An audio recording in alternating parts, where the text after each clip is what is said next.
We're wrapping up the gates of trust. We're very close to the end. We've come a long way, and it would be very nice to finish it up nicely together as a team, as a community. It is trust, which is the key element, the key ingredient that brings us our salvation. What we learn in the gates of trust is a paradigm shift in our relationship with God. That instead of judging by the vision of our eyes, the gates of trust helps us transform our perception of reality from a state of dysfunction to a state of function, just like we learned in a Yom Yom moments ago. If you think that illness is healthy and healthy is illness, you're in deep trouble. You know, there are people who think that they're healthy and really they're struggling from terrible disorders or terrible psychological disorders or psychotic. You know, when someone's psychotic, they actually think that they're healthy, but they're not. It's a very messed up situation. What the gates of trust does is that it gives us perspective to shift our perception of reality. You know, we've learned this also in Tanya, that the purpose of man's presence on this earth is to disidentify with his default setting and to re-identify with his true identity. What I mean is that we have two souls. We have a godly soul and an animal soul. And we're born identifying with our animal soul. The moment you're born, even before you're born, you already have an animal soul. And your godly soul doesn't enter until the bris, when it starts entering. And it doesn't end entering until the bar mitzvah, the bat mitzvah. It's only at the bar and bat mitzvah that your godly soul finishes entering your body. It's a very late bloomer. So we're very strongly identified with our animal soul for those first 12 or 13 years until the godly soul enters at a very, very great disadvantage. Our purpose in life, according to Tanya, is to realign ourselves from our animal soul and to re-identify with our godly soul. This is what life is about. And we'll see that in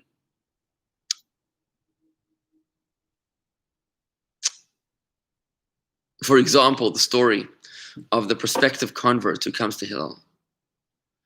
And he says to Hillel, I'd like you to convert me to Judaism while you teach me Torah as I stand on one foot. A famous story.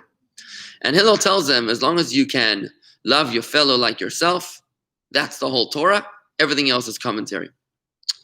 What Hillel was telling him, not just social justice here, not just saying to him that if you can be a mensch, everything else is just commentary. What about all the religious components of Torah that are not social in nature?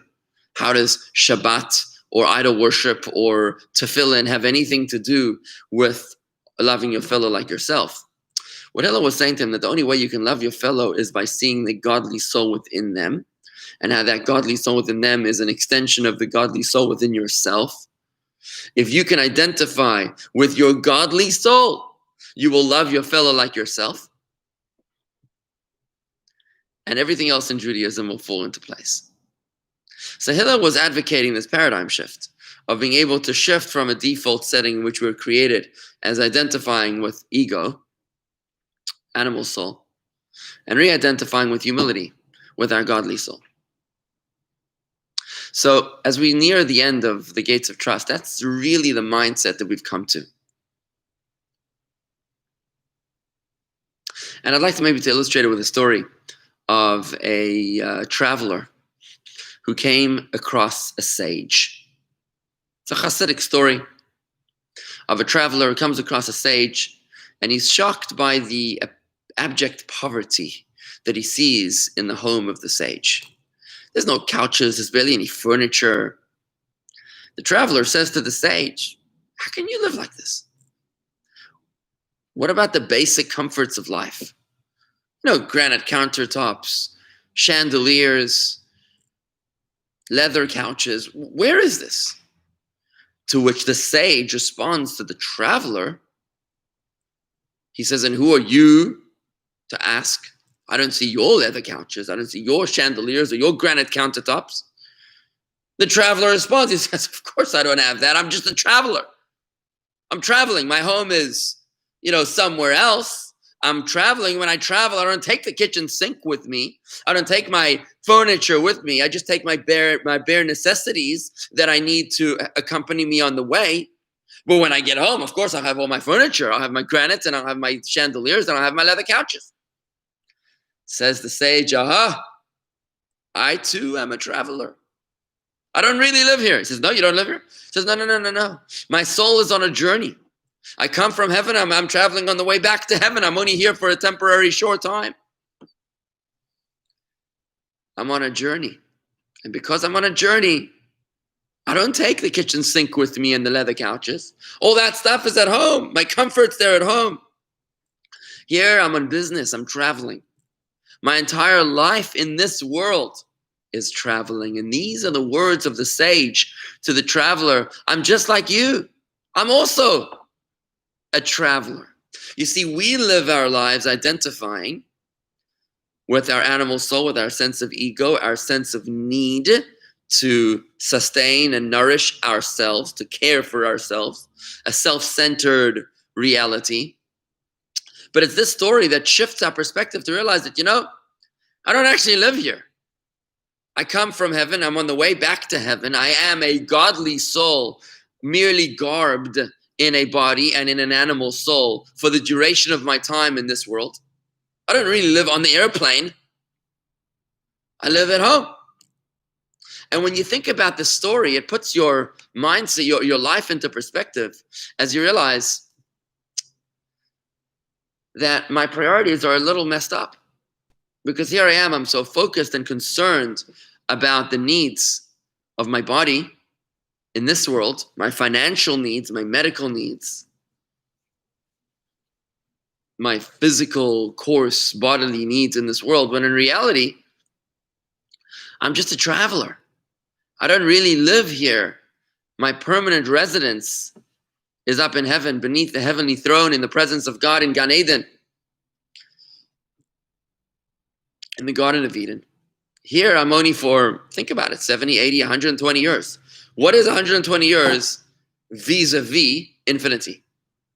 If you spend infinity in Garden of Eden and you spend 120 years in this world, where do you really live? Think about that. And it's the gates of trust that shifts our perspective to help us identify our true identity, not being in this world, but in the Garden of Eden. And that our true sense of self is not our body, but our godly soul. And hence, when we reanalyze our relationship with money, things fall into perspective, into a whole new focus, as we realize that I don't need to obsess over money. When I realize that the same God who sent me on this mission, the same God who endowed me with life, is the same God that has provided for all of my needs, that has provided for all the needs of all of humanity, 7 billion people, almost 8 billion people, that has taken care of me my entire life until this day. It's that same God that continues to provide for me and will continue to provide for me. So I don't need to stress out. I don't need to panic about where my sustenance is going to come from. And this is the mindset of the one who trusts in God, is that he's experienced this paradigm shift. He's not worried about where his bread is going to come from, because he knows God is my life source. I come from God, I'm going to God, and I'm here on just a special mission. And with this perspective, you're able to realign your relationship with money in general. You see, the non-believer, the one who does not trust in God, is seeking something, is seeking like those SOS rings. He's seeking something to grab a hold onto. He needs what we're calling in the gates of trust a security blanket. He needs something to say, oh, if all else fails, at least I can hold on to this. So the one who doesn't trust in God yearns for some sort of financial security to be able to know that everything will be okay. But it's the one who trusts in God that leaves go. He says, no, I don't need to stress out. I don't need to feel anxious. I don't need to grab onto some sort of financial security blanket, because I know that I have the greatest security blanket of all, and that is God Almighty, who is backing me, supporting me, has supported all of mankind, and will continue undoubtedly to support me through the rest of my life as well. So right now we're halfway through the 7 reasons why it's ridiculous for us to seek a guarantee, a security, a pledge, a collateral from God when it comes to financials. That instead of relying on your job, on your stock market, on your investments, on your real estate, your trust is purely in God. It's not in any of those above mentioned. Because if you don't trust God, then you're effectively asking him for a pledge or a guarantee, and this is flawed in 7 ways. So we spoke already about the first 3 of the 7 ways why it's a flawed perspective to ask God for security, why you can't just trust blindly in God, why it doesn't make any sense rationally for us to choose to trust in an investment or in a security or in a collateral rather than to trust directly in God. And what we're going to do right now is cover the last 4 items on last 4 explanations, 4 reasons why it just doesn't make any rational sense for the one who trusts in God to seek out something to hold on to for security, for peace of mind, when really your peace of mind should come straight from God. We can explain that rationally in 4 more reasons. In the meantime, I'd just like to welcome Marty and Hannah and Andy and Harvey, as well as Stephanie, who's walking, Rosa, Miriam, and Judy Schuster to our Torah study today. So again, friends, if you have any questions or comments, please do post on YouTube or on Facebook. We'd love to hear from you. Let's go through these 4 more reasons.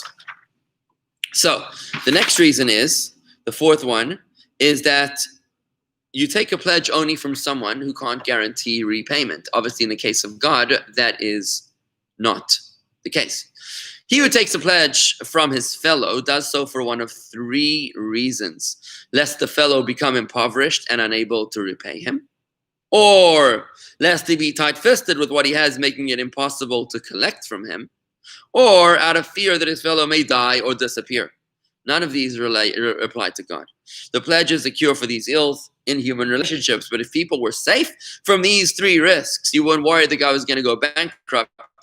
You wouldn't worry that the guy was going to become tight-fisted, or that he was going to die or disappear. If people were safe from these 3 risks in their relationship with others, it would undoubtedly be shameful, be embarrassing for them to demand the pledge. Now, these 3 concerns are totally inapplicable to the Creator, may be exalted. Hence, it is much more shameful and absurd to demand a pledge from him. As Scripture states, mine is silver and mine is gold. When we give charity, we're giving from your money, God, to charity. So I don't feel bad about giving away money to charity because I know it's yours that I'm giving back to you anyways. Riches and honor come from you.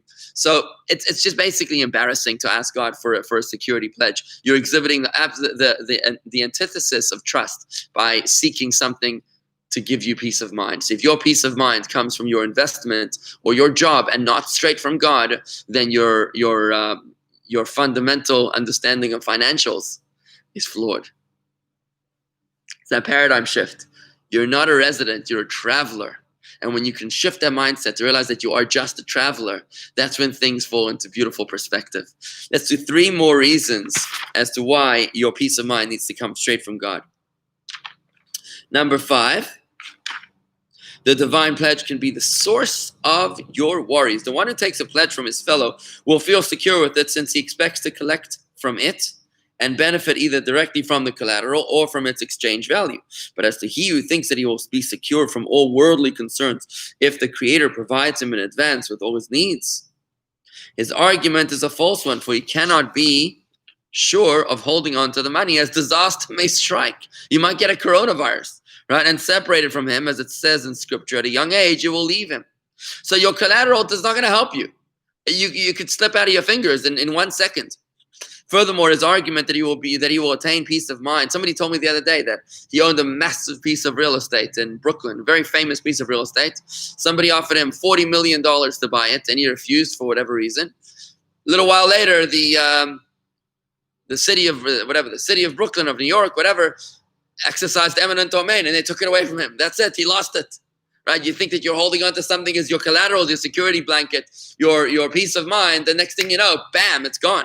Furthermore, his argument that he will attain peace of mind by achieving what he desires of material wealth is a lie, and betrays ignorance of what he wishes to attain. If you think that your peace of mind is going to come from that physical entity, you're betraying ignorance, because The physical wealth doesn't come from the bank or the real estate or the investment or the stock. It comes straight from God. For on the contrary, it could be a major cause of worry and anxiety, right? As masters of blessed memory said, the more possessions, the more worry. So you think you're getting peace of mind by building collateral? Forget about it. The more you have, the more possessions, the more worry, the more anxiety you have. That's the basic principle that we know, that the person who has more possessions is more concerned, not less concerned. Why is he concerned? Because he knows that he's human. He knows that he could very easily and very quickly lose it. Good morning, Stacy. Welcome to the Torah study. Now, to Elaine's question, doesn't the traveler metaphor advocate an ascetic life? Is that a pronounce? Ascetic life. So doesn't the traveler metaphor advocate an ascetic life? And I'd say no. It may be in the case of the story, Elaine, that he was, without literally any furniture, that he was advocating a life of removed from worldly pursuits. But the reason why the story has been passed on to us is because it shifts our mindset in terms of our priorities. You don't have to live like that without furniture in order to reach that level. It's a mindset of realizing that the physical possessions are not important to you. Right? You don't stress out over your physical possessions because you know that your true home is not here. So that's the way I interpret the story, Elaine, and I don't see it as all or nothing. It's not like you have to identify with the mindset of the sage. You have to have no furniture. I think it's more of a mindset to realize priorities and home versus things that are transient and less important. Okay, now 2 more reasons we have as to why it makes no sense to put your trust and your peace of mind in your physical securities as opposed to putting them in God. So the second last reason is that there's no need for a pledge when you'll undoubtedly be repaid more than your investment, more than what you put into it, right? Take a look. So number 6, one who takes a pledge from his fellow if he had been certain that his fellow would pay him back earlier than agreed upon, and would, out of sheer kindness, reward him for waiting for his money with twice the sum that was owed to him, then he would never have taken a pledge from him. If you knew that the money owed to you would be paid back earlier and you'd get paid double, you would never ask for a pledge if you knew that was going to happen. And as for the Creator, may he be exalted, whose benevolence and great favor, present and past, are known to us. We know that God has given us much more than we deserve, who is known to requite acts of charity and obedience with reward that cannot be imagined, let alone described as it is written. No eye has seen, O God, besides yours, what God has prepared for those that wait for him. It is much more of a disgrace in such a case to demand a pledge from him. When we realize the kindness, the benevolence that God has granted us, it is embarrassing, it's downright insulting to say, God, I don't trust you, I need to trust in a physical item in case you don't deliver the goods. My brother in Manhattan is going through a difficult time. A lot of people are leaving New York, and people that are prepaid for school and for camp are pulling out and they're asking for a refund. So they're saying, look, we're not coming back to school next year, so they need a refund. So my brother realized that he had to pay back quite a sum of money. So he actually went to the Ohel. He went to the Rabbi's graveside. He had to pay, I think, $65,000 back to people that already prepaid for a Chabad. That's very, very, very difficult because we are charities at the end of the day. We're not, So he went to the Ohel to daven, to daven to Hashem, to ask the Rebbe to be an advocate before God on high. While he's at the Ohel, he gets a call. And a member of the community calls up and he says, Rabbi, I'm thinking about you. I know you're going through a difficult time right now. I'd like to wire you $80,000 just to help you through these times. My brother was shocked. He was floored. It happened just last week. He was floored. He said, you won't believe it. I'm actually at the Rebbe's Ohel right now, praying for a blessing, praying for salvation, and you just called me. The guy broke down in tears. When you realize the miracles that are going on all around us, when you look back at your life and you realize the extraordinary miracles that you've experienced, you're humbled as you put things into perspective and you realize that God has been far kinder to me than I've ever deserved. If you think about Muttel the tailor, you remember Muttel the tailor from Fiddler on the Roof? as I don't remember exactly the scene. I think he was getting married, or Yentl or someone agreed to get married to him. And I think the father-in-law, Tevye, finally agreed to let the daughter marry him, something like that. He goes out to the fields and he sings a song of praise to God. And he says, for out of a small lump of clay, God has made a man today. I would sing it, but you don't want me to sing it. For out of a small lump of clay, God has made a man today. God has been so extraordinarily kind to us. So much more than we could ever be deserving. Think about this for a moment, friends. What God has done for you. If you just look back at your life, think of your achievements. Think of the relationships that you've built, the wife, the husband, the children, the grandchildren. Think about the homes, the real estate, the wealthy possessions, the savings that you've done, the charity that you've given, the reputation that you've built. Think about how much you really are deserving and where you're coming from. The kind of extraordinary blessings that God has endowed you with. And when you think about that, you're utterly humbled and you say, wow. And I'm going to say to God, God, right now, I think I'm going to need a little bit more security moving forward. So before I trust in you, I need some collateral. That's not going to be good. And if you remember, the doctrine of blind trust is that when you trust blindly in God without calculating God's power to provide, then God reciprocates blindly without calculating your worthiness or whether you deserve it. So when you seek out something else for your peace of mind besides for God, you're actively repelling the divine blessing from upon you. Something to think about. We have one final reason to cover here today. Good morning, Ed. Shalom. By the way, we have no sponsor for today's Torah study. If anybody would like to dedicate today's Torah study, you can do so at jewishgardens.com/donate, or by calling the office 561-624-2223. That's 624-2223. I want to thank the community because since we launched the daily Torah study sponsorship, we haven't missed a single day. So thank you very, very much, everybody, for your generous support through these very difficult times. The seventh reason why, the final reason why this guy is so amazing, the Rabbi Bechaya, he's an 11th century scholar from Saragossa, Spain, to think about how organized his mind is in building up the case, the rational argument for trusting in God for the case of blind trust. The Rebbe would often quote this 11th century work for people who are going through difficult times. And if you're going through a difficult time, I encourage you to listen to this series and to re-listen to the series. You'll find the whole series listed at jewishgardens.com/trust. That's jewishgardens.com/trust. In fact, our series has recently been picked up by our friends at Chayenu, which is the daily Torah study subscription Torah publication. They mail Torah study to your door every week. Beautiful organization.